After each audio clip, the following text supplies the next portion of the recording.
You know, there's nothing in this world I love more than pointless redstone contraptions. I mean, why spend your time building something functional and useful when you can instead build a redstone stock market to take people's money? Here are some more useless redstone machines. Have any of you guys ever been to one of those roadside fun fairs? They always have this test of strength where they give you a hammer and then they try to see how many different carnies you can brutally murder before they can stop you. But as it turns out, that's not how the game is played. Who knew? This is my redstone version of that hammer game. Obviously, how this is supposed to work is you walk up with your hammer, represented by the mace, you hit the button as hard as you can, and then it will see how hard you hit it. So I got into the yellow right there.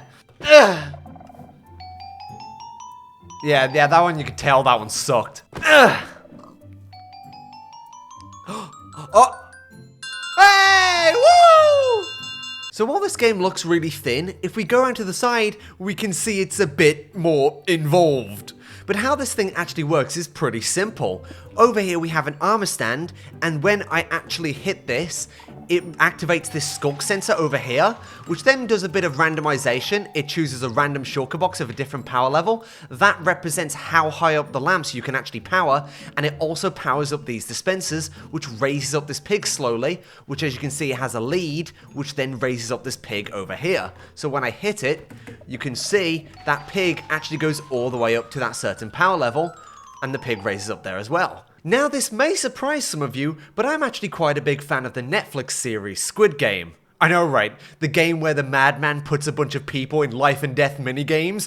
Gerg likes that? Who would have thought? So much so, I've actually recreated one of the aforementioned Squidward games into Minecraft. For those who don't watch the show, basically there's a bunch of people trapped in this big room and they have to get from one platform to the other, but standing in their way is a giant bar swinging round and round in a weird game of life and death jump rope. And how I've tried to convert this into Minecraft is I have this whole row of Ravengers in minecarts which will go back and forth, and I have to go along this platform like this thin beam in the middle. But of course, I can't just jump over this. I mean, it's a bit too much, a bit too high, right? So the idea is I actually have a bunch of wind charges down here. I can grab them, and now all I have to do is get to the other side. So, okay, I managed to survive that. There we go. You know, it's actually not that bad once you get into the rhythm of things. Hey! This gets... Oh, no! No, I thought it was safe! I thought it was safe there! Okay, I guess there's no rest for the wicked. Oh, God, damn it, no! No! Okay, saved it. I saved it. No! No messing about. I'm just doing it. I'm just doing it. It's because I'm not used to playing in third person. Alright, yep. Okay, we're over the halfway mark. Okay, we got a bit of a hit there, but it's fine. We'll just play it easy. Come on, we're almost there. Hey! And now I get to move on to the next game where I have to fight a baby. You know, doing all this redstone circuitry has really made me feel like a scientist. And because of that, I want to conduct an experiment. One about quantum mechanics and life itself. Over here I have a nice enclosed box with some redstone randomizers on the side. This circuit will only be a 1 in 729 chance of activating this dispenser at the back, which contains a bunch of radioactive poison potions. Now, the obvious thing to do from here is to get a nice pet cat, bring him over to the box and close him, and then when I activate the circuitry, he is now in a suspended state of life and death. There's no way to tell. Oh, yeah. Oh, okay. Okay. Yeah, I think I solved quantum mechanics. He's definitely dead. People like to complain about the Elytra and say that its movement potential is just simply too fast and overpowered. But the one thing no one ever talks about is ice boats. You know that ice boats can travel a player up to 80 blocks every second? How goddamn dangerous! These things are completely unregulated, and think about the harm they could cause.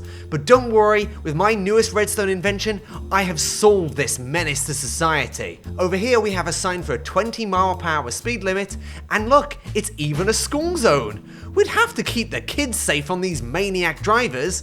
Well, guess what happens if I try to speed and ignore this limit? I don't care that it's a school zone. Oh, and look at that. I've been trapped and it slowed me down to protect these innocent kids. I don't know what kind of madman would build a school in the nether, though. So with this redstone invention, all the villager children are safe. Well, at least from a boat. It doesn't stop them from being shot in a drive-by shooting, but you know, you can only solve so many issues. Yep, this is my floor. Welcome, guys, to my brand new business, Gerg Life Insurance. I thought a life insurance company would be really profitable. I mean, after all, it's hard to make a claim when you're dead. Here, I'll give you the office tour. Over here we have the office bathrooms with the men's and the, oh no, we aren't going in there. Over here we have a painting of our first client. And we have our second client over here. Oh, and over here we have the board meeting room where we can see that a business is, well, it's going. Oh, over here we have the first diamond. Isn't this going? It's nice, isn't it? We can't afford to pay the electric company, so we've resorted to a different, method of fueling the lights. Over here we have a furnace, and as long as I keep this stocked up with leaf litter, the lights will remain on, but, I just thought it would be funny to try and make, the most unethical, fuel source for a Minecraft base. So you have to keep this furnace stocked with fuel, or else your base doesn't work. I thought it was dumb. But you know what? Come to think of it, after making that unethical office fuel source, I'm noticing that I'm really setting a bad image for the Gerg channel brand. And from now on, I'm going green and renewable for all my energy sources. And as a result, I would like to present to you my new renewable energy generator. This is a villager which is forced to forever run in circles in search for a job. As soon as he gets close to a smithing table, the redstone recognizes this and makes one appear further away, meaning that he's doomed to forever run in circles and circles, and as a result, generates power for our use. As soon as it starts to run out, he'll, it can sometimes be unreliable, but don't worry, as long as you just beat him occasionally. Look, he runs faster. Some people watching this video may see this contraption of a man endlessly running in circles in search for meaning and employment as a critique on capitalism in the system. I, however, think it's a commentary on how poor people are stupid. I mean, really, think about it. I can just walk out and escape the system. You deserve this. Idiot.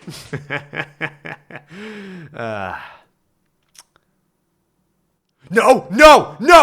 Okay, I'm gonna be honest. I know the video is titled useless redstone machines, but I'm actually embarrassed for how bad this one is. It's probably one of the worst. Okay, I'm just gonna show it. So I built a guitar and it's a bit misshapen. It's not my best work, I admit. I tried my best. But the idea behind this one is with a bow, you can actually pluck at the strings. So, we get a sound. And you can play the guitar with a bow by firing at the strings. And I thought, that's a cute idea. Look, this is dumb. This sucks. So usually in these videos, I come up with all the ideas and I build all the machines myself from scratch. However, this one is going to be the exception because I came across this schematic from Jake Kelton's Discord and it is just so goddamn cool. I just really want to show it to you guys. It's incredible. This is made by a guy called Poak, and how it basically works is when you stand in these certain circles, the eyes will actually follow you and move about and follow your movement. Check out that. Isn't that so cool? How it's like one of those creepy paintings in Scooby-Doo which follows you in the haunted mansion. But back here, if I flick this lever, it actually has a pre-programmed animation for blinking as well. God, look at that. It doesn't just all flip them at one side there. It actually ripples. That is cool as hell. Guys, can I share a little secret? Despite being a Redstone YouTuber, apparently, I'm not very good at Redstone, and I have said this many different times. But to give you an idea about how bad at Redstone I really am, to this day, I have yet to successfully build a simple 3x3 piston door. But in principle, I get how they work. After all, every piston door is just a sequence of opening and closing pistons. So for this middle block, we have to descend it, put that there, open that, do that, put it in, and there, and that's how a 3x3 piston door should open. But actually putting it in practice is surprisingly really hard. But don't worry, I have a solution. Because piston doors are just a random sequence of pushing and pulling, what I can do is simply just pulse every piston at random, and eventually, theoretically, the door will open. I call this the Bogo sort piston door. And, all we have to do now is wait. It'll open eventually. Come on, it's been an hour, please. No worries. Because I did at least include a turbo mode button to, speed this thing up. All we do is press it, and the door should open at last. There. I'm sure we've all seen piston doors. What you just saw was the world's first pissed off door.